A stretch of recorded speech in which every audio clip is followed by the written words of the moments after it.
Thanks for listening to the Underdog podcast presented by the Riley Decker Companies. Please do us a favor and help us change and improve lives by subscribing and giving us a rating on the platform of your choice. Thank you. We have a special guest with us today from the Ohio State University, Coach Chris Holtmann. Welcome to the Underdog podcast. Yeah, it's great to be with you. It's great to be with you. I've heard nothing but great things about your podcast, and look forward to these next few moments. Absolutely. Being originally actually from Columbus, went to Granville Blue Aces out there, not too far away. Shout out to the Blue Aces. As Coach Fickle would say here in Cincinnati, we're a golf school, but I think we're pretty good at football and basketball. But anyway, before I digress on Columbus high school sports, really appreciate your time, Coach. Those that don't know, Coach is the Ohio State men's basketball coach. He's had a great career. Can't wait to share, his journey of overcoming adversity and having success. Something I love to, little knowledge nugget for those listening. You have joined an elite company in your career, leading your teams to 5 straight first-round tourney wins, joining the likes of Mike Krzyzewski, Jay Wright, Mark Few, Bill Self, Roy Williams, and John Calipari. So that's one hell of a list. When I saw that, I said, wow, that's a good list to be on. But this is the Underdog podcast, Coach.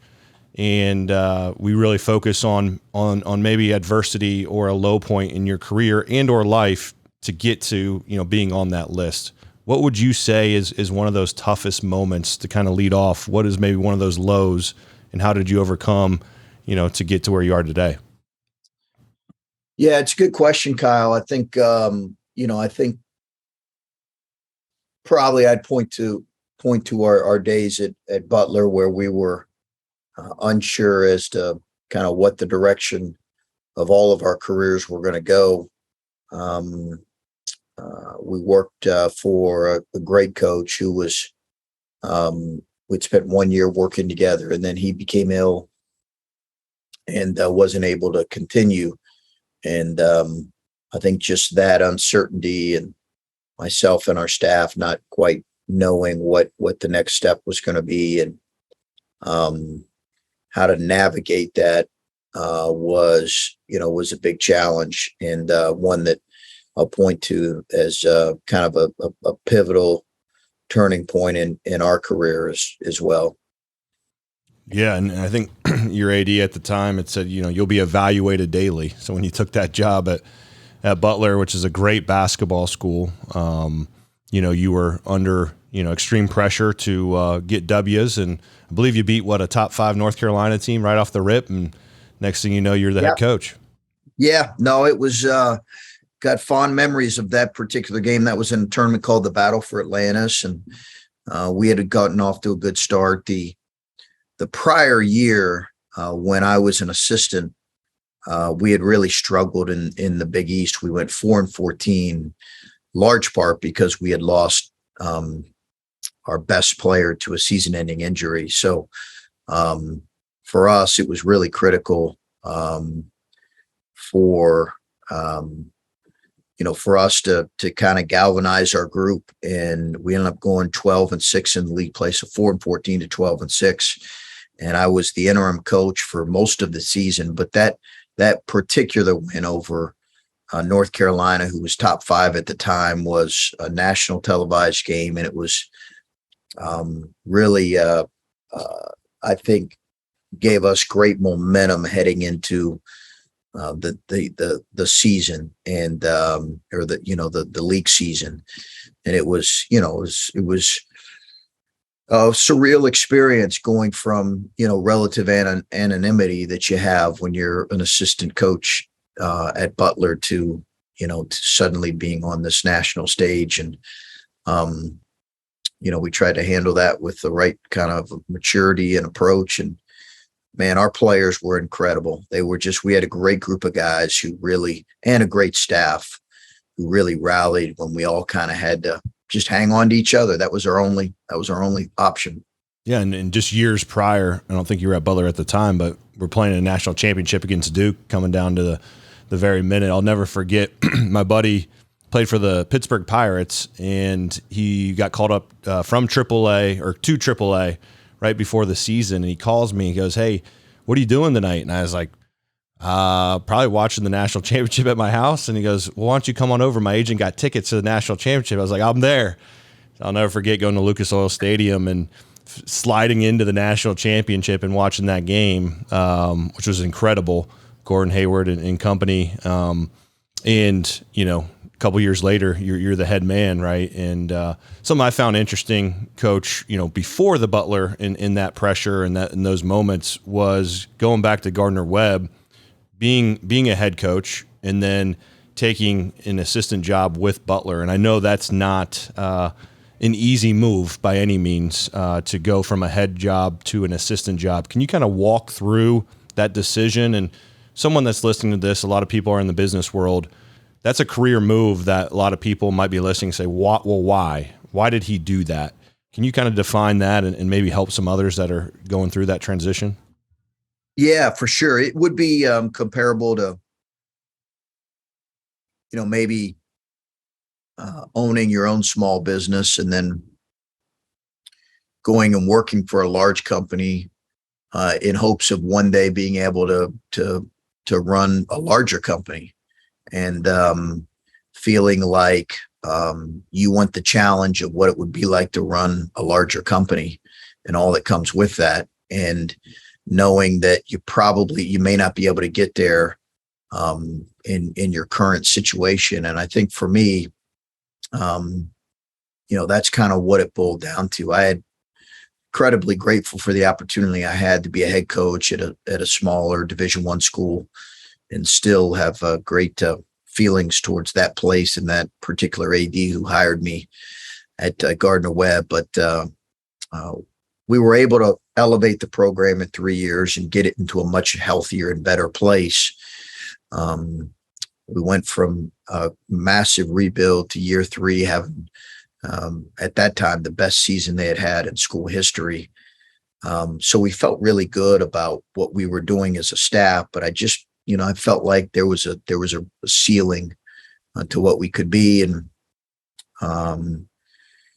you know, was keeping my eyes open, and then was approached about being an assistant at Butler, a place that I had always really admired. And I think whether you work in business or whether you work in a school system or whether you work in you know, college athletics, there are certain programs and places that you say, man, I'd love to have the opportunity to work there. And there's a pedigree that comes with some of that, just like there is in professional sports. You know, if you're a Boston Celtic, there's pedigree that comes with that. And you know, for me, I love the opportunity of being at a place like that, just like I love the opportunity of, you know, being at Ohio State. There's tremendous pedigree that comes with this. So for me, it was a hard decision, because you've got to tell a group of guys who you've invested in, recruited in, and committed that you're leaving. And in some cases, you know, I probably polled, you know, for advice, 10 college coaches, and 6 or 7 of them said, hey, I wouldn't mess with it. If you're happy where you're at, don't leave. So it was a bit of a risk on our part as a family, but we ended up making the jump. And then, you know, after a year is when everything kind of went crazy. And I'm really glad for those 3 years at Gardner-Webb, because they prepared me for what was coming next.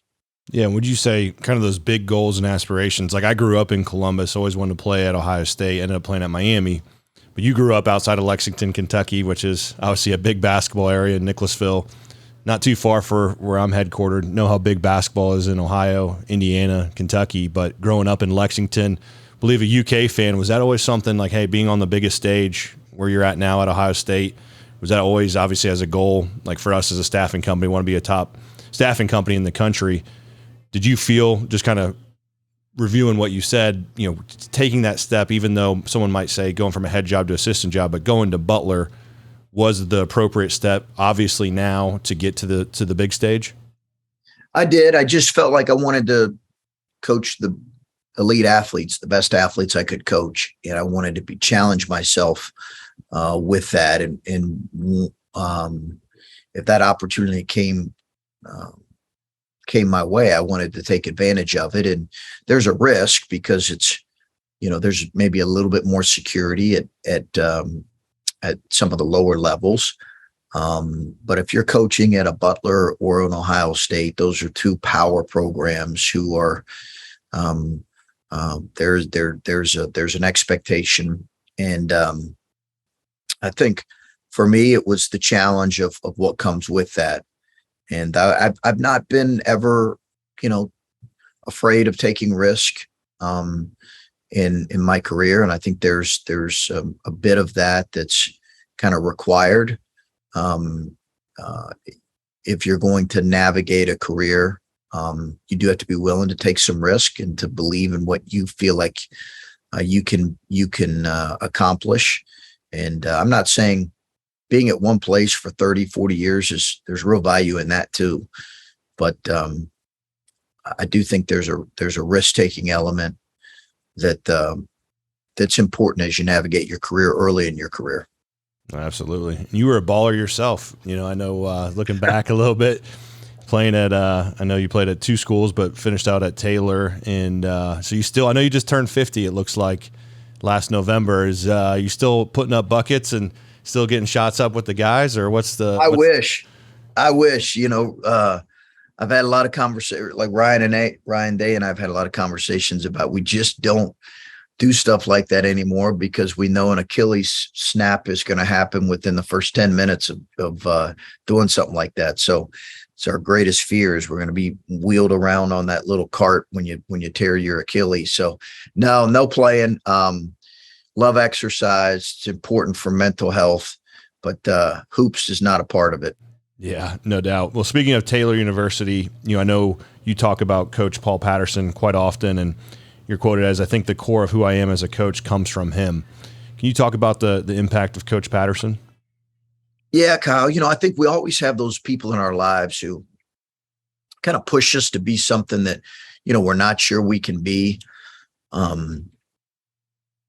love the quote, everything we want is on the other side of hard. And I think there's some real truth in that the things that we really want come out of really doing really hard things and consistently doing really hard things, and then challenging yourself to do even harder things. So that was a really hard experience for me, challenging and, mentally, physically. But what came out of that was, me being able to push myself beyond limits that I thought I could. So I think for me, his influence was significant then, and it was significant all the way through his passing in the later years of his life. So, and you talk about how impactful, and then living your values. You must make a commitment to your values and live them daily. Some of the values for your program, you talk truth, humility, respect, and toughness. Can you touch upon those values that you have for your program? Yeah, they're things that we want to discuss and want to be about and want to live and want to create as habits for us as we go about our daily lives. And the expectation is not perfection, but the expectation is that we'll respect what our values are and try to live those in how we play and interact with each other, and how we go about our daily lives off the floor and in class. And that's the expectation. And so we talk about them, and they're really, in a lot of ways, transcendent values. They transcend just, one particular thing. We can talk about toughness as it relates to basketball, and then we can talk about toughness as it relates to, fighting your way through with the right attitude and a right approach and right resiliency, something really challenging in your life. This is, as much as anything, Um, we want this to be a situation where our players feel different. They feel like they're different after their time here, and they feel like they have grown and matured. One of my favorite articles is a New York Times article talking about thin and thick organizations, and it's this idea behind some organizations kind of deal with the surface, and then some really touch the total body, the heart, the mind, the body, all of it. And as much as possible, as much as we can as a basketball program, we want to have a total person impact. Yeah, and I think I saw that recently with EJ Liddell and just like watching you, following you on Twitter, the love that you guys have and the brotherhood. So all the former players, whether you coach them or not, come back and just watching the interactions genuine, and just seeing you with your players. As a former player and as a dad of 3, I know you're a girl dad, and as a father, you appreciate to see the love given from coaches to young folks, and to develop them as human beings and not just elite basketball players. And you're doing both. Speaking of the change of the game, it seems to be, and obviously everyone's keeping a close pulse. How do you, with kind of I guess it's a transient kind of environment overall is turning into that people can move on a dime. How do you get the values into somebody where there's so much movement on rosters and different things? Like, how do you really get guys to circle around a core set of values and to really get some continuity there? Yeah, I think they have to believe that. I think they have to see it modeled, and I think they have to. You can't build team chemistry with a team full of selfish people. So you want to try to vet that in the recruiting process, and you try to recruit people who are going to embrace the idea of being a part of something versus it being exclusively about them and their individual endeavors. But I think beyond that, once you have a group together, I think if you can model for them, hey, this is what really successful players at the highest level of athletics, the highest level of sport, this is what they've done, and this is how it has elevated them. Ultimately, they didn't do it because it elevated them. They did it because they believe this gives them the best chance to compete for championships and compete at the highest level. And then what ultimately comes out of that is individual success on top of it. So we try to show video clips, video messages, specific situations in press conferences, in games, where guys have displayed what we want displayed. And I think that's always a great example. If the best players in the world can do it, then certainly our guys can.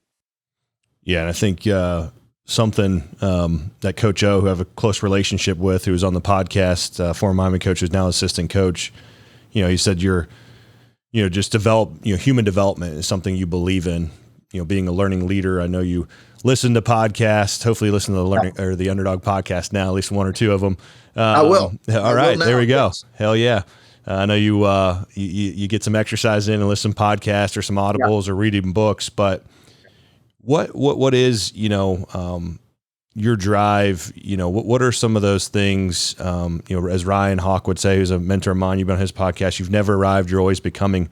What are some other leadership mindsets, strategies, implementations that you put in your program? Is there anything else there?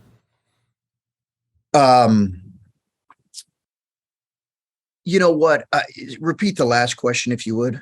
Just as far as like anything else, as far as, like you said, you're sharing different things. Is there anything particular, like books or thought processes? Do you guys do team reads? Do you do, like you said, some of the learning stuff? Anything that maybe someone else say, oh, that's great content, that's a great book. Is there any other leadership things? I know a lot of our following is always asking, like, hey, what are your guests? Like, what are books are they reading? What are podcasts or different leadership, maybe, thought processes to engage with? Yeah, I do think it's really important for, I love the Learning Leader is, Ryan's stuff is great. Mm-hmm. And, the best leaders I've been around have been guys who have constantly sought out ways to increase their leadership capacity. And I think, for me, I think one of the things that with leadership is if you're constantly giving and you're not feeding yourself, I think ultimately it's really going to impact your ability to be your very best. So, I think what I would challenge people is what are they feeding themselves with consistently? What are their daily habits? What are they putting in their minds and their bodies and their thought life? For me, there's a couple different podcasts that I'll listen to, really several different that involve leadership. Ryan's is one of them. Obviously, I'll add you to the rotation now as well. Andy Stanley's one that I've listened to for a while. He's got a specific leadership podcast. He's a pastor out of Atlanta, and I think he's got really good insight into leadership. Craig Crochel's another one that I've listened to, but there's a lot that I'll listen to. And then I'll listen to some specific podcasts relative to my field, to basketball coaching. What are some of the current trends going on in college basketball and in NBA basketball, and how can I learn from coaches at lower levels, so to speak, or coaches at higher levels in the NBA. And then, I think really spending time. I've shared with people one of my favorite all-time books is Grit, and I'll try to, reread that as much as possible. I read a book last year, The Ruthless Elimination of Hurry, which is a bit more of a spiritual book, but the idea behind allowing yourself, just the idea of keeping a perspective, and being mindful of what's ultimately most important and what drives you to be your best. There is, there are a ton of books, and I can share with you if you'd like. The Culture Code. There's a ton of books that I feel like have been impactful for me. But it's between books and podcasts. And then obviously conversations with coaches that I really respect, that I feel like can say hard things to me, that can be impactful. And it's not always coaches. Maybe it's just guys in other leadership positions where I'm listening and can pick their brains on areas that, one of the things about leadership is, that I've learned is, your greatest insecurities get exposed in leadership. And I think if you want to be a really effective leader, you've got to really consistently work on yourself. And because you just, your greatest insecurities end up, leadership just has a way of exposing that. And then you react emotionally, or then you, I think the idea of constantly working on yourself is really critical. Yeah. What is something this off season? I know you're kind of in the mix of it, and I know you're recruiting like crazy, because I've been watching obviously a lot of the high school stuff's on the ESPN these days, and saw a game the other night. So I'm sure you're recruiting, but what are maybe one of the weaknesses or off season things for you personally to become a better human, or a better coach, better father, better husband? What are maybe one of those insecurities that you're comfortable with sharing, or something you're working on getting better at? What I think as much as anything is, I am trying to create a system of habits, a more consistent system of habits in my life that is driven by what's most important to me. So it sounds maybe oversimplistic, but Atomic Habits is a book that I'm rereading. I'm sure you've read it. Yep.